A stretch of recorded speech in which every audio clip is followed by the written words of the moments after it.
Class 10th में पढ़ने वाले सभी छात्रों का एक बार फिर स्वागत गणित दर्पण चैनल पे।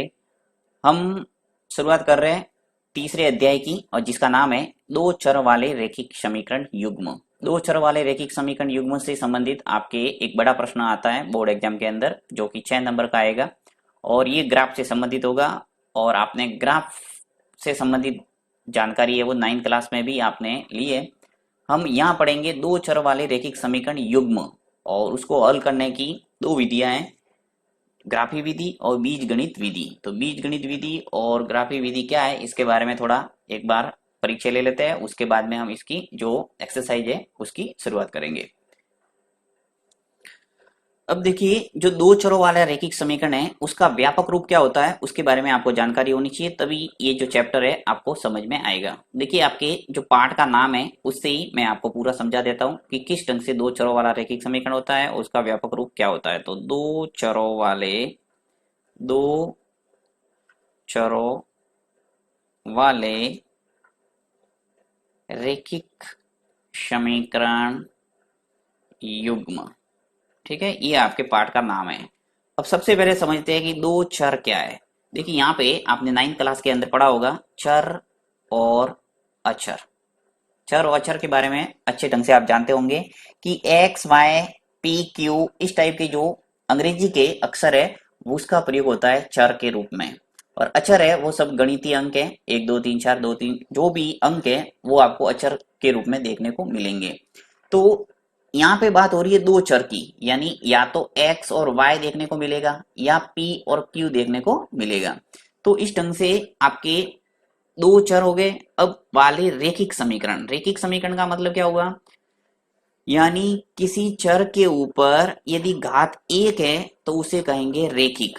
अगर किसी चर के ऊपर घात 2 आ जाती है तो उसे कहते हैं द्विघात। आपने पढ़ा होगा बहुपद के बारे में 9th क्लास के अंदर, और साथ में 10th में भी हमने दूसरा पार्ट जो पढ़ा है बहुपद, उसके अंदर मैंने आपको अच्छे ढंग से बताया था कि बहुपद के प्रकार होता है जिसमें x के ऊपर घात यानी चर के ऊपर घात 1 होती है उसे कहते हैं रैखिक बहुपद, 2 घात आएगी तो द्विघात बहुपद, 3 घात आएगी तो उसे कहेंगे त्रिघाती बहुपद। और बहुपद के आगे जब बराबर का निशान आ जाता है तो उसे कहते हैं एक तरह से समीकरण का रूप बन जाता है। यहाँ पे देखिए आपको बराबर का सिंबल है वो नजर आ रहा है।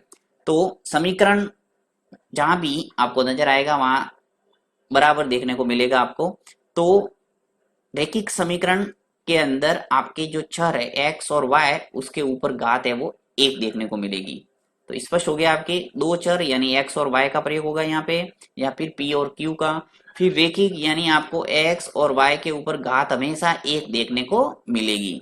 फिर समीकरण युग्म का मतलब क्या है कि यहाँ हमेशा आपको दो समीकरण देखने को मिलेंगे, युग्म यानी जोड़ा, दो समीकरण देखने को मिलेंगे। तो यहाँ पे देखिए यहाँ पे a1x b1y प्लस c1 और a2x b2y प्लस c2 बराबर 0, ये जो रैखिक समीकरण लिए दो चरों वाले, ये दो चरों वाले रैखिक समीकरण युग्म का एक व्यापक रूप है। तो अब दो चरों वाले रैखिक समीकरण का व्यापक रूप क्या होता है। तो दो चरों वाले रैखिक समीकरण का जो व्यापक रूप है वो ये होगा ax plus by plus c बराबर 0। यानी आपको चर है वो दो देखने को मिल रहे हैं, देखिए x और ये y, ये दो चर हो गए और इसके अंदर घात है वो 1 देखने को मिल रही है। x के ऊपर घात 1 है, y के ऊपर भी घात कितनी है 1, यानी कि दो चरों वाला एक रैखिक समीकरण है ये। ए बी और सी क्या है, ये एक वास्तविक संख्या है और यहाँ पे आपके कोई भी संख्या प्रयोग हो सकती है जैसे 2 3 4 कुछ भी अंक, या फिर कह सकते हैं अचर, राइट। अब यहाँ पे दो चरों वाले जो रैखिक समीकरण युग्म है इसलिए ये जो समीकरण है वो दो भागों में डिवाइड हो जाएगा। यानी यहाँ पे मैं 1 और 1 लिख लूंगा और दूसरा समीकरण बनाऊंगा a2x b2y और c2 बराबर 0। तो ये हो गए आपके दो चरों वाले रैखिक समीकरण युग्म यानी जोड़े। अब ऐसे आपको सवालों के अंदर देखने को मिलेंगे। इन दोनों को हल करने की दो विधियां हैं मुख्यतः, एक तो ग्राफी विधि और एक है बीजगणित विधि। ग्राफी विधि के अंदर आप ग्राफ खींचेंगे, रेखाएं जहां एक दूसरे को प्रतिच्छेदित करेगी वो उसका अंतिम हल होगा। और बीजगणित विधि के अंदर आपके 3 विधियां देखने को मिलेंगी टोटल, प्रतिस्थापन विधि, विलोपन विधि और वज्र गुणन विधि। तो हम एक एक करके इन सभी विधियों के बारे में अध्ययन करेंगे। तो जो प्रश्न वाली शुरुआत करते हैं 3.1 की। प्रश्न वाली 3.1 की शुरुआत कर रहे हैं और 3.1 के अंदर आपके टोटल 3 प्रश्न दे रखे हैं, पहला, दूसरा और तीसरा। तीनों प्रश्नों को एक एक करके करेंगे। पहला प्रश्न, तीनों प्रश्न अच्छे कह सकते हैं परीक्षा की दृष्टि से। तो देखिए पहला प्रश्न है वो आपके क्या दे रखा है, पढ़ता हूं मैं इसको, ध्यान देना सभी। कि आफताब अपनी पुत्री से कहता है 7 वर्ष पूर्व मैं तुमसे 7 गुनी आयु का था, अब से 3 वर्ष बाद मैं तुमसे केवल 3 गुनी आयु का रह जाऊंगा। इस स्थिति को बीजगणितीय और ग्राफीय रूपों में व्यक्त कीजिए। आपको दो बातें यहाँ पूछी है। पहले आपको क्या करना है, जो भी ये समस्या दे रखी है इस समस्याओं को बीजगणित रूप में आपको व्यक्त करना है, उसके बाद में इसको ग्राफीय रूप में सरल करना है। तो इसको मैं नेक्स्ट पेज पे लेता हूं और वहां हम इसको करते हैं सरल। ये मैंने प्रश्न ले लिया है, पहला प्रश्न। अब देखिए इसके अंदर है क्या कि आफताब अपनी पुत्री से कहता है। हमेशा आपको ध्यान रखना है कि ऐसे प्रश्नों के अंदर आपको दो शर्त दे रखी होगी, दोनों शर्त से आपको दो समीकरण बनाने हैं, उन दोनों समीकरण को सरल करके एक ग्राफ खींचना है, बस सीधा सा आपको ध्यान रखना है। तो यहाँ पे मैं देखिए आफताब अपनी पुत्री से कहता है, यानी एक दो ऑब्जेक्ट है, एक तो आफताब और एक उसकी पुत्री। तो दोनों की जो आयु है वो आपको x और y के रूप में मानना है। हमेशा आपको x और y चर का प्रयोग करना है। तो यहाँ पे मैं मान लेता हूं, बीच में लाइन खींच लेते हैं अपन।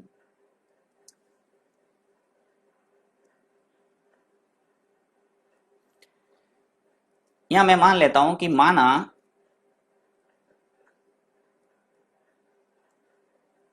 आफताब, एक तो है आफताब, माना आफताब की दोनों की वर्तमान आयु हमेशा मानी जाएगी। तो माना आफताब की वर्तमान आयु मान लेते हैं हम x। वर्तमान आयु कितनी है, x वर्ष। ठीक है। एक उसकी पुत्री है, वो अपनी पुत्री से कहता है, यानी दूसरा ऑब्जेक्ट क्या हुआ, पुत्री। तो यहां मान लेता है कि पुत्री की वर्तमान आयु, पुत्री की वर्तमान आयु, पुत्री की वर्तमान आयु है वो मान लेता हूं y वर्ष। ओके, आफताब की वर्तमान आयु आ गई, पुत्री की वर्तमान आयु आ गई। अब देखिए इसके अंदर आपको हमेशा ध्यान रखना है कि एक तो 7 वर्ष पूर्व दे रखा है, 7 वर्ष पूर्व में तुमसे 7 गुनी आयु का था, और दूसरा दे रखा है कि अब से 3 वर्ष बाद। तो आपको ध्यान रखना है कि जैसे एग्जांपल लेके मैं बताता हूँ कि मेरी वर्तमान आयु, आज की मैं आयु बताता हूँ। जैसे मान लो मेरी आयु है वो 25 वर्ष है। ठीक है, एग्जाम्पल के तौर पे देख लेते हैं कि माना मेरी आयु वो कितनी है, 25 वर्ष। अब मैं आपको यदि कहूं कि 5 वर्ष पूर्व मेरी आयु कितनी थी, तो सीधा आप बता देंगे 20 वर्ष। राइट, आपने क्या किया, ये जो 25 वर्ष है उसमें से 5 को घटा दिया, 25 माइनस 5, यानी 5 वर्ष पूर्व मेरी जो आयु है वो क्या आ जाएगी, 20 वर्ष। ओके, इसी प्रकार यदि मैंने बोला कि 5 वर्ष पश्चात मेरी आयु, 5 वर्ष के पश्चात, एक तो पूर्व शब्द आता है, एक पश्चात। तो पश्चात का अर्थ क्या हुआ, बाद में, यानी आपको 25 वर्ष आज की आयु है और 5 वर्ष बाद की आयु कितनी होगी, तो प्लस 5 करना पड़ेगा, यानी कितनी हो जाएगी, 30 वर्ष। ओके, तो इस बात को आपको ध्यान रखना है और इसी के अकॉर्डिंग आपको यहाँ समीकरण बनाना है। अब मैं समीकरण बनाऊंगा तो आपको समझ में आ जाएगा। देखिए यहाँ पे क्या करना है, पढ़ रहा हूं मैं वापस। दो शर्त दे रखी है, मैं यहाँ लिखूंगा प्रथम शर्त के अनुसार। तो पहले मैं लिख लेता हूं प्रथम शर्त से। प्रथम शर्त से, प्रथम शर्त क्या कह रही है, इसको ध्यान देना आप, कि 7 वर्ष पूर्व मैं तुमसे 7 गुनी आयु का था। कौन कह रहा है, आफताब। आफताब कह रहा है अपनी पुत्री से कि 7 वर्ष पूर्व मैं तुमसे 7 गुनी आयु का था। कितने वर्ष पूर्व, 7 वर्ष पूर्व। तो देखिए यहाँ पे दोनों को मैं लिखता हूं, एक x है और एक y वर्ष वर्तमान की आयु है। तो x, अब बात हो रही है 7 वर्ष पूर्व की, तो इसमें से 7 वर्ष मुझे घटाने पड़ेंगे। जैसे कि मैंने यहाँ 25 में से क्या किया, 5 वर्ष घटाया, उसी प्रकार अब 7 वर्ष पूर्व की बात हो रही है तो यहाँ पे आ जाएगा 7 वर्ष पूर्व कितनी आयु हो जाएगी आफ्ताब की, x माइनस 7। अब ये क्या कह रहा है अपनी पुत्री से कि मैं तुमसे 7 गुनी आयु का था, यानी कि पुत्री की वर्तमान आयु आज y वर्ष है, तो 7 वर्ष पूर्व पुत्री की आयु भी कितनी होगी, y माइनस 7, y माइनस 7। दोनों की ये 7 वर्ष पूर्व की आयु आ गई, एक की x माइनस 7 है, एक की y माइनस 7 हो गई, दोनों की 7 वर्ष है वो कम हो गई। 7 वर्ष पूर्व मैं तुमसे 7 गुनी आयु का था, ये कह रहा है आफ्ताब, यानी जो पुत्री की आयु थी उसकी 7 गुनी आयु थी, किसकी, आफ्ताब की। तो दोनों की मैंने देखी यहाँ बराबर का सिंबल लगा है, तो दोनों को बराबर करना है, तो किसको मुझे 7 से गुणा करना पड़ेगा, यही यहाँ पे समीकरण बनाने का सबसे महत्वपूर्ण बात है, आपको ध्यान रखना पड़ेगा कि जो आफ्ताब है वो बड़ा है और पुत्री है वो छोटी है। अब इसको मैं 7 का गुणा करूंगा, यहां से 7 का गुणा, तब ये दोनों हो जाएगी बराबर, क्योंकि ये कह रहा है कि आफ्ताब कह रहा है कि मैं 7 वर्ष पूर्व तुमसे 7 गुनी आयु का था, तो 7 गुनी, देखिए यहाँ पे गुना का अर्थ भी समझना है कि दुगुनी बोले तो 2 से गुणा करना है, तिगुनी बोले तो 3 से गुणा करना है, चौगुनी बोले तो 4 का गुणा करना है, और 7 गुनी बोला है तो 7 का गुणा कर दिया। ओके, तो इस ढंग से आपका पहला समीकरण आ जाएगा इससे। अब इसको मैं सरल करता हूं, जिससे परफेक्ट समीकरण, एक दो चरों वाला रैखिक समीकरण आपको देखने को मिलेगा। तो x माइनस 7 बराबर 7 का गुणा करेंगे y से तो 7y हो गया, 7 का गुणा 7 से करूंगा तो 7 सत्ते 49, ये 49 आ जाएगा। इसको और मैं थोड़ा व्यवस्थित करता हूं, देखिए x आ जाएगा, ये जो 7y है तो यहाँ आ जाएगा तो माइनस का 7y। अब पक्षांतर करना वगैरह मैंने अच्छे ढंग से आपको बताया हुआ है, तो बार बार इसमें ज्यादा टाइम वेस्ट नहीं करेंगे। तो 7y पक्षांतर होके लेफ्ट हैंड साइड में आया तो हो गया माइनस का 7y। फिर देखिए ये माइनस का 7y इधर ही है, और ये जो माइनस का 49 है ये इधर आएगा लेफ्ट हैंड साइड में, तो क्या हो जाएगा प्लस का 49। इन दोनों पदों को मैंने पक्षांतर करके लेफ्ट हैंड साइड में लिया है, तो यहाँ पे बराबर के इस साइड आ जाएगा 0। यहाँ पे देखिए अब क्या स्थिति बनी है, x ये minus 7y as it is होगा, यहाँ से माइनस का 7 और प्लस के 49, यानी कि यहाँ आ जाएगा प्लस का 42, एक माइनस का एक प्लस का तो घटता है, 49 में से 7 गए तो क्या बचे 42, बराबर आ गया 0। इसका नाम देना है समीकरण नंबर 1, यानी पहली शर्त से आपके समीकरण आ गया 1। अब मैं दूसरी शर्त लगाऊंगा और दूसरी शर्त से समीकरण 2 को तैयार करूंगा। तो यहाँ से साइड से हटा देता है सभी को सब कार्य।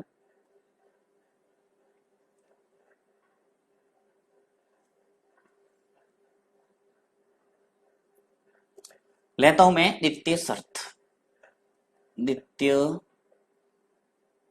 शर्त से हमेशा प्रश्न में आपको 2 शर्त मिलेगी। देखिए पहली शर्त से मैंने पहली समीकरण बना दिया। अब दूसरा शर्त क्या कह रहा है, अब से 3 वर्ष बाद मैं तुमसे केवल 3 गुनी आयु का रह जाऊंगा। 3 वर्ष बाद की बात कर रहा है, तो आज वर्तमान आयु इसकी कितनी है x, दूसरे की पुत्री की आयु कितनी है y, तो 3 वर्ष बाद कितनी हो जाएगी x प्लस 3, और इसकी कितनी हो जाएगी y प्लस 3। तो दोनों को वैसे के वैसे मैं बराबर मैं लिख लेता हूं।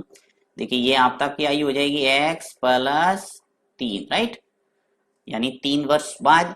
फिर इसकी जो पुत्री की आयु है वो कितनी हो जाएगी y प्लस 3, क्योंकि यहाँ पे दोनों की जो पश्चात वाली आयु है या बाद वाली आयु कह सकते हैं, ये x प्लस 3 और y प्लस 3 हो जाएगी। अब क्या कह रहा है ये कि अब से 3 वर्ष बाद मैं तुमसे केवल 3 गुनी आयु का रह जाऊंगा, 3 गुनी आयु का रह जाऊंगा। 3 गुनी यानी आपको 3 से गुणा करना है, तो यहाँ पे यानी जो पुत्री की आयु है उसका गुणा किससे हो जाएगा 3 से। यहाँ पे मैंने 7 गुनी बोला था 7 से कर दिया, तिगुनी बोला है तो 3 से गुणा किया। अब इसको भी सरल करते हैं, x प्लस 3 हो जाएगा बराबर, अब देखिए 3 का गुणा y से करेंगे तो 3y, 3 का गुणा 3 से हो गया तो क्या हो गया प्लस के 9।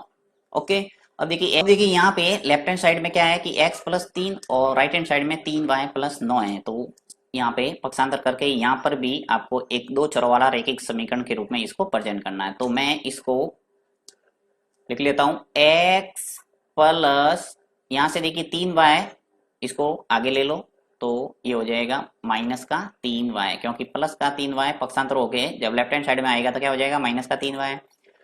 ये जो प्लस का 3 है यहाँ लिख लेता हूं, और प्लस के 9 है जब लेफ्ट हैंड साइड में आएंगे तो हो जाएगा माइनस के 9। ओके, बराबर 0। सरल कर देता है इसको, x minus 3y plus, sorry minus होगा क्योंकि बड़ी संख्या के आगे क्या है माइनस, तो 3 माइनस 9 यानी आ जाएगा माइनस का 6 बराबर हो गया 0। इस प्रकार से आपके एक दूसरा समीकरण बन गया, समीकरण नंबर 2। तो दोनों समीकरण आगे, समीकरण नंबर 1 और समीकरण नंबर 2, यानी दोनों जो स्थितियां थी, दोनों शर्त थी, उससे हमने क्या बना दिए, एक दो चरों वाला रैखिक समीकरण युग्म। ठीक है, तो आप चाहे तो साथ में इनको लिख भी सकते हैं, क्योंकि इसने बोला है कि इस स्थिति को बीजगणितीय रूप में व्यक्त कीजिए पहले। तो यहाँ बीजगणितीय रूप में एक बार इसको व्यवस्थित कर लेते हैं। तो देखिए, बीजगणितीय रूप लिख लेता हूं मैं यहाँ, बीजगणितीय रूप। और बीजगणितीय रूप में दोनों समीकरण को पास पास में लिख लो। बीजगणितीय रूप क्या हो गया, x माइनस 7y, ये पहला समीकरण लिख रहा हूं मैं, x माइनस 7y प्लस 42, ठीक है, बराबर 0। दूसरा समीकरण है हमारे पास x माइनस 3y माइनस का 6 बराबर 0। तो बीजगणितीय रूप हो गया। अब मुझे यहाँ पे दूसरे प्रश्न का जवाब देना। ये कह रहा है कि ग्राफीय रूपों में व्यक्त कीजिए, यानी कि आपको एक ग्राफ पेपर पे ग्राफ खींचना पड़ेगा और वहां से आपको पता चलेगा कि इसका हल क्या है। यानी आफ्ताब की वर्तमान आयु कितनी है और पुत्री की वर्तमान आयु कितनी है। एक्चुअल में आपको एक्स और वाई का मान निकालना है। वो कहां से निकलेगा, ग्राफ से। चार रेखाएं एक दूसरे को प्रतिच्छेदित करेगी, वही इसका हल होगा। तो देखते हैं अब ग्राफ पेपर पे किस ढंग से इसको हल करना है। सबसे पहले आपको दोनों समीकरण को हल करके सारणी बनानी पड़ेगी, और सारणी के मान से हम बनाएंगे ग्राफ। थोड़ा प्रश्न लंबा जरूर है, परंतु इसको एक बार समझने के बाद आप इजीली इसमें 6 नंबर ला सकते हैं। अब हम ग्राफीय रूप में व्यक्त करने के लिए मैं दोनों समीकरणों से दो टेबल बनाऊंगा और दोनों टेबल की सहायता से क्या करेंगे, ग्राफ खींचेंगे। तो मैंने यहाँ दोनों समीकरण लिख लिए, समीकरण नंबर 1 और समीकरण नंबर 2। सबसे पहले मैं समीकरण नंबर 1 को सॉल्व करता हूँ। तो यहाँ लिखता हूँ समीकरण 1 से, समीकरण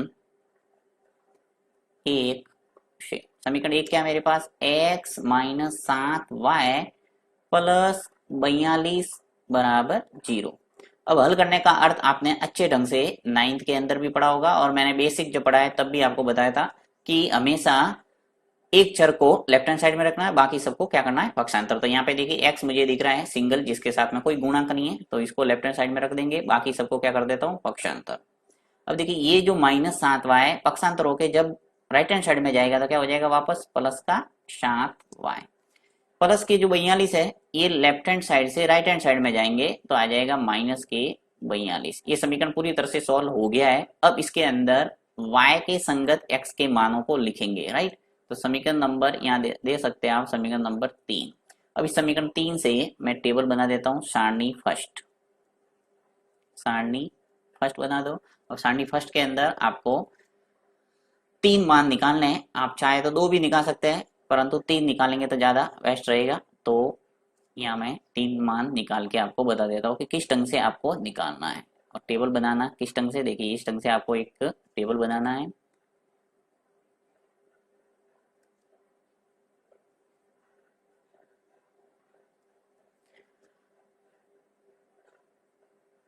x और y के मान जिसके अंदर हम लिखेंगे, यहाँ पे 3 कॉलम लिख लेता हूँ, नीचे x और y लिख लेंगे निर्देशांक के रूप में। तो यहाँ मैं लिख लेता हूँ x ऊपर, नीचे y आ जाएगा, और नीचे आ जाएगा x और y। तो देखिए यहाँ पे सबसे पहले मैं लिखता हूँ x, फिर y, फिर ब्रैकेट में लिखता हूँ x और y। ये निर्देशांक के फॉर्म में जिस ढंग से हम ग्राफ पेपर पे इसको निरूपित करेंगे। तो 3 मान निकालने हैं, इसलिए यहाँ पे मैं 3 कॉलम बना देता हूँ, 1 और ये हो जाएंगे 3।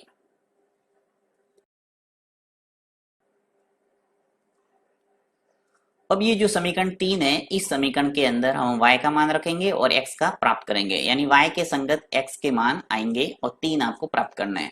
तो इस समीकरण को मैं साइड में लिखता हूँ, x बराबर 7y माइनस का 42। ओके, y का मान सबसे पहले मैं 5 ही रख लेता हूं, तो x बराबर जैसे 7 इंटू हो जाएगा 5 माइनस के हो जाएंगे 42। तो x बराबर 7 इंटू 5 कितने हुए, 7 पंजे 35 और माइनस के 42। x बराबर 35 में से 42 गया तो क्या बचा, माइनस का 7। यानी आपने जब y का मान 5 रखा तो x का मान क्या प्राप्त हुआ आपको, माइनस का 7। तो यहां लिख लेते हैं हम x और y का मान। देखिए आपने y की जगह कितना रखा है, 5, तो x का मान आपको कितना प्राप्त हुआ, माइनस का 7। अब x और y के दोनों मान इस टेबल के तीसरे कॉलम के अंदर भर लेते हैं और यहाँ पे मैं a बिंदु लिख लेता हूँ, यानी a निर्देशांक सबसे पहले हम निरूपित करेंगे ग्राफ पेपर पे, तो वहां a लिख लेता हूँ और x और y यानी भुज और कोटि के रूप में, जो आपने 9th में पढ़ा था उस रूप में लिख लेता हूँ। तो x का मान क्या है, माइनस का 7, यहाँ लिख लो माइनस 7। फिर y का मान कितना है, 5, तो ये आ गया 5, यहाँ लिख लेते हैं 5। ओके, तो a आ गया अपने पास बिंदु। अब मैं इसी प्रकार दो मान और प्राप्त करता हूं, तो देखते हैं। अब y का मान दूसरा रखते हैं समीकरण फर्स्ट के अंदर। देखिए x बराबर, अब मैं y की जगह क्या रखता हूँ, 6, y की जगह 6 रख लेता हूँ, तो 7 इंटू 6, 7 इंटू 6 माइनस 42। 7 इंटू 6 कितने हुए, 6 सत्ते 42 और माइनस 42। 42 में से पहले 42 गया तो क्या बचा, 0। यानी कि जब आपने y के स्थान पर जब कितना रखा, 6 रखा, तो आपके x का मान कितना आया, 0।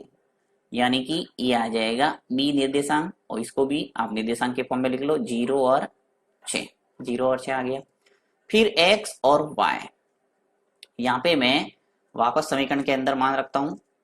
देखते हैं, अब 7 रख के देख लेते हैं। यहाँ पे मैं y की जगह लिख लेता हूँ 7, y की जगह 7 रख लिया, माइनस के 42। तो 7 इंटू 7 कितने हुए, 49 और माइनस के 42। 49 में से 42 गया, क्या बचा आपने, 7।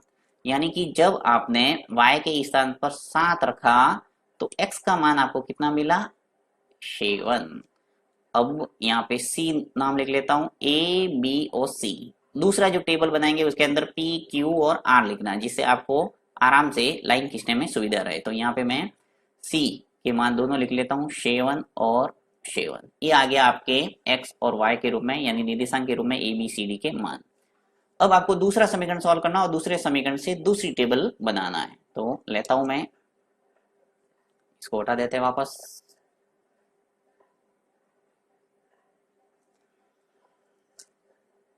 लिखता हूं समीकरण सेकंड से, समीकरण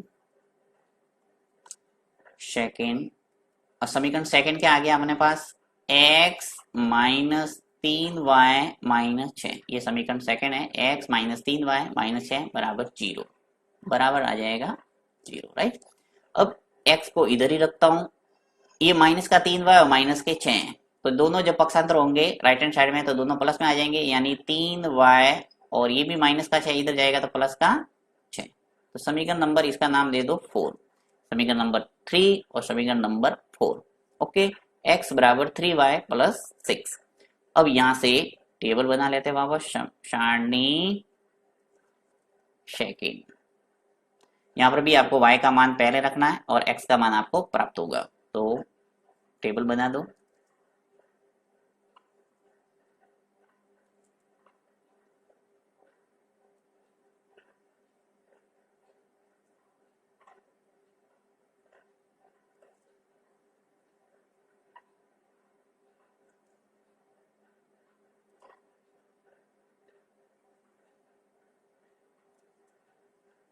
यहाँ आ जाएगा आपके एक्स वाई और एक्स वाई। लिख लेता हूँ, एक्स एक्स फिर वाई और यहाँ आ जाएगा एक्स और वाई। यहाँ पर भी 3 मान ज्ञात करेंगे, इसलिए 3 अलग अलग कॉलम बना देते हैं, फर्स्ट और ये आ जाएगा सेकेंड। अब देखिए यहाँ पे x और y के मान निकाल देते हैं। मैं यहाँ पे लिख लेता हूँ x बराबर 3y+6, ये मैं रफ कार्य कर रहा हूँ, आपको फेर वर्क कर सकते हो और रफ कार्य भी कर सकते हो, जैसा आपको उचित लगे। तो देखिए यहाँ पे सबसे पहले मैं y के स्थान पर रखता हूँ 0, तो हल करता हूँ मैं इसको। 3 इंटू वाई की जगह 0 रखा और प्लस का 6, y के स्थान पर जब मैं 0 रखूंगा तो 3 इंटू 0 कितना हो जाएगा, 0 और प्लस का 6, यानी 0 और 6 मिलके कितना हो गए, 6। जब आपने y के स्थान पर 0 लिखा है तो आपके x का मान कितना आ गया, 6। तो इसकी जगह मैं लिख लेता हूं कि y के स्थान पर जब आपने 0 लिखा, y के स्थान पर जब आपने 0 रखा तो x का मान आपको कितना प्राप्त हुआ, 6। अब मैं लिख लेता हूं यहाँ पे p q r लिख लेंगे, तो p मान सबसे पहला, x का मान 6 और y का मान 0। ओके, x का मान 6 और y का मान 0। अब मैं दूसरा मान निकाल के बता देता हूँ आपको। एक बार आपके प्रैक्टिस होने के बाद इजीली आप मौखिक रूप से भी निकाल सकते हैं, यहाँ पे कोई आपको ऐसे करने की आवश्यकता नहीं है, सीधा इसके अंदर मान रखते जाना और हल करते जाना। तो देखिए यहाँ पे मैं अब y की जगह 1 रखता हूँ, सीधा मैं यही आपको बता देता हूँ। जब मैं y का मान 1 रखूंगा तो क्या आ जाएगा, देखिए 3 इंटू 1, 3 और 3 और ये 6 मिलके कितने हो जाएंगे, 9। तो जब मैं y के स्थान पर 1 रखूंगा तो मेरे x का मान आ जाएगा 9। यहाँ लिख लेता हूं मैं q और आ जाएगा मेरे पास 9 और 1। ठीक है, नेक्स्ट जो मान है वो निकाल देते हैं हम, माइनस के रूप में लिख लेता हूं। चलिए y के स्थान पर मैं रख लेता हूं माइनस का 1। अगर मैं -1 रखूंगा, यदि y के स्थान पर जब मैं -1 रखूंगा तो क्या स्थिति बनेगी, देखिए 3 इंटू क्या हो जाएगा, -1 और प्लस का 6 पीछे है, तो 3 इंटू -1 क्या हो गया, माइनस का 3 और प्लस का 6, -3 और प्लस के 6, एक माइनस एक प्लस घटेगा तो आ जाएगा अपने पास 3, यानी यहाँ आ गया मेरे पास x का मान 3। तो p q और यहाँ लिख लेता हूँ r, तो x का मान 3 और y का मान -1, p आ गया, q आ गया और r आ गया, तीनों मान हमारे पास आ गए। अब इसकी सहायता से हम क्या करेंगे, ग्राफ पेपर पर इन बिंदुओं को निरूपित करेंगे। अब इन बिंदुओं को ग्राफ पेपर पे आलेखित करने के लिए एक इस प्रकार का आपको एक ग्राफ पेपर मिलेगा एग्जाम के अंदर। वहां पे आपको सेंटर में बिल्कुल वाई अक्ष और क्षैतिज रेखा के रूप में एक्स अक्ष खींचना, ये आपको 9th क्लास के अंदर अच्छे ढंग से समझाया हुआ है। तो एक्स अक्ष और वाई अक्ष मैंने खींच लिया है और इसका नाम दे देता हूँ। देखिए यहाँ पे लिख लेता हूँ एक्स, यहाँ पे दे देना ओ और एक्स डैश।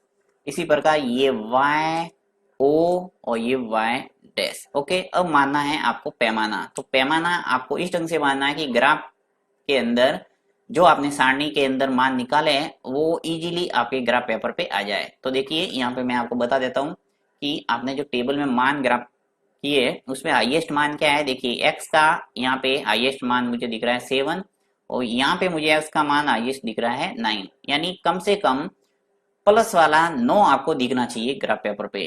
और y का जो हाईएस्ट मान है वो 7 है यहाँ, और यहाँ पे छोटी संख्या है 1 और -1 है। ओके, तो इस ढंग से आपको पैमाना मानना है कि आपको ग्राफ पेपर पर इजीली ये संख्या मिल जाए।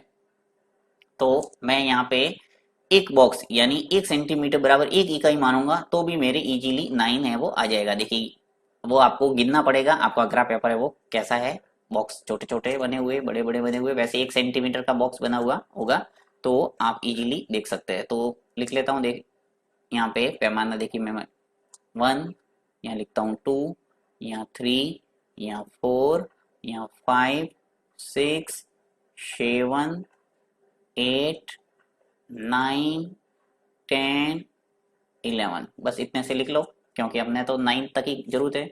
इसी प्रकार लेफ्ट हैंड साइड में आपको माइनस वाला मान लिखना पड़ेगा, तो -1, फिर -2, -3, -4, -5, -6 और -7, इस ढंग से आप लिख सकते हैं। इसी प्रकार जो y अक्ष है वहां पर भी आप 1 सेंटीमीटर बराबर 1 इकाई ले लो, तो 1, 2, 3, 4, 5, 6 और 7। इसी प्रकार -1, -2, -3, -4, -5, यानी y एक्स पे जो नीचे है वो माइनस में लिखना है और ऊपर प्लस में लिखना है। ठीक है, लगभग लगभग सभी मान हमने लिख दिए। आप जितने बॉक्स आपको नजर आ रहे हैं उतनी संख्या लिख सकते हैं।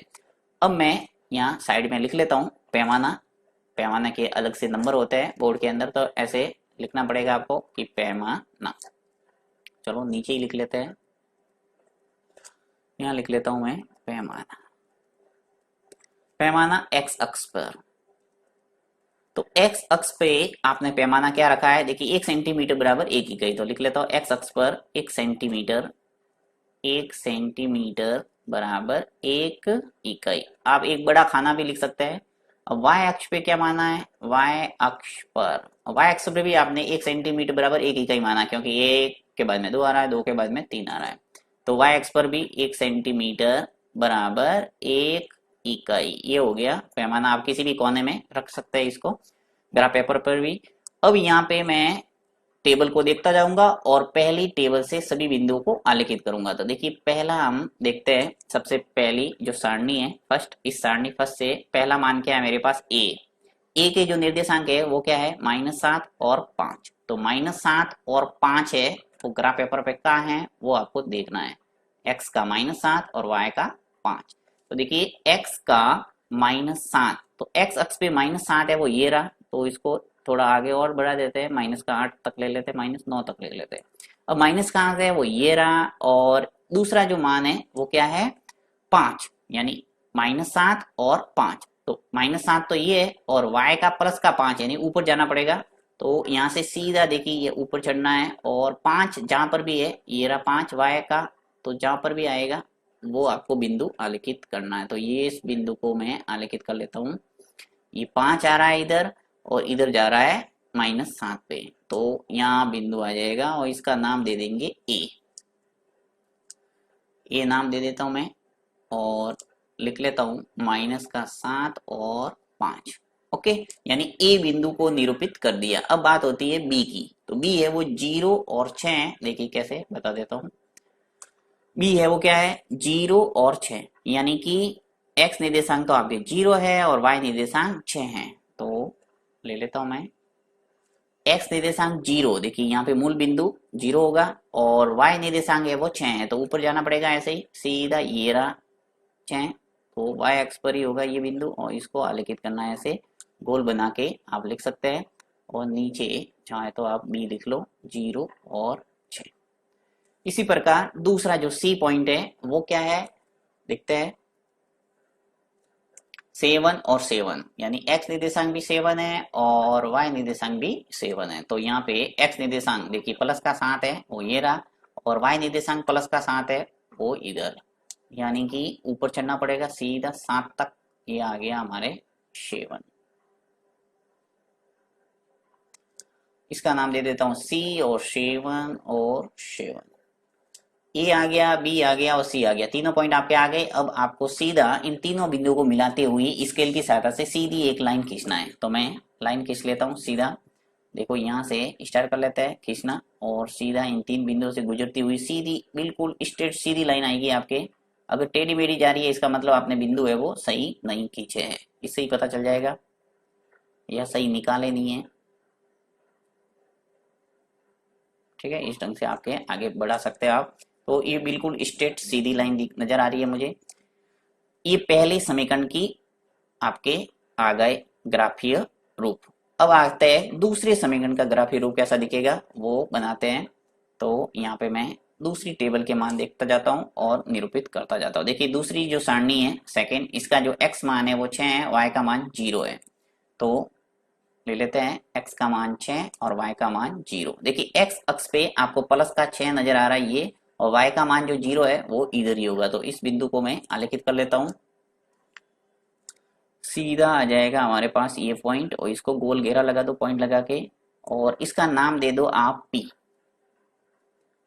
क्योंकि A B C ये पहली टेबल के अंदर लिखा था मैंने, P Q R दूसरी टेबल के अंदर लिखा है। तो यहाँ लिख लेता हूं मैं 6 और 0। ओके, इसी प्रकार Q जो निर्देशांक है वो ले लेते हैं 9 और 1। यहाँ पे देखिए 9 और 1 नजर आ रहा है, x निर्देशांक 9 है और y निर्देशांक 1 है।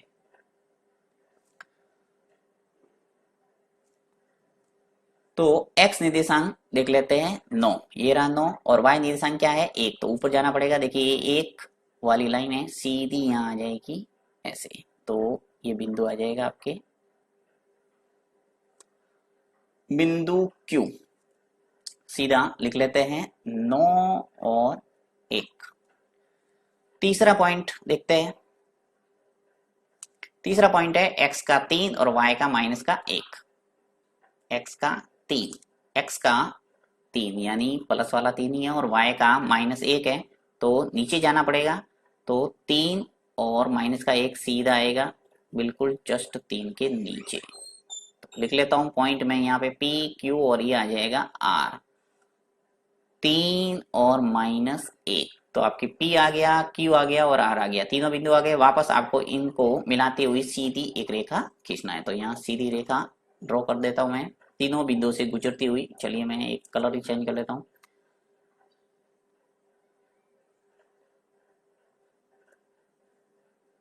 ये आपके तीनों बिंदुओं से गुजरती हुई सीधी रेखा आ जाएगी और ये आ गया दूसरे समीकरण का आलेखीय रूप।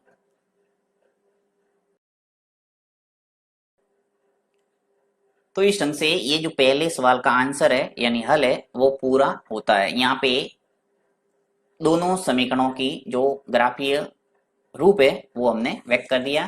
तो देखिए इसके अंदर क्या क्या, स्टार्ट से थोड़ा बता देता हूँ वापस क्या क्या किया हमने। पहला प्रश्न था, सबसे पहले मैंने इसको बीजगणितीय रूप में व्यक्त करने के लिए वर्तमान आयु माना x और y। तो बीजगणितीय रूप हमारे आ गया था ये और ये, ठीक है। उसके बाद में मैंने इसको ग्राफीय रूप में व्यक्त करने के लिए दोनों समीकरणों को हल करके दो टेबल बनाई, सारणी फर्स्ट और सारणी सेकंड। इन दोनों टेबलों की सहायता से ये थोड़ा रफ कार्य किया था मैंने हल निकालने के लिए, तो इसको हटा देना। आप स्क्रीनशॉट लेके इसको व्यवस्थित अपनी नोटबुक के अंदर नोट करना है। उसके बाद में इसको वापस समझना है, एक बार वापस देखेंगे वीडियो तो अच्छे ढंग से आपको समझ में आ जाएगा, क्योंकि व्यवस्थित आपके नोटबुक में नोट किया हुआ होगा, जिससे कंटिन्यू आपको समझ में आता जाएगा। यहाँ पे अलग अलग पेज है। और नेक्स्ट हमने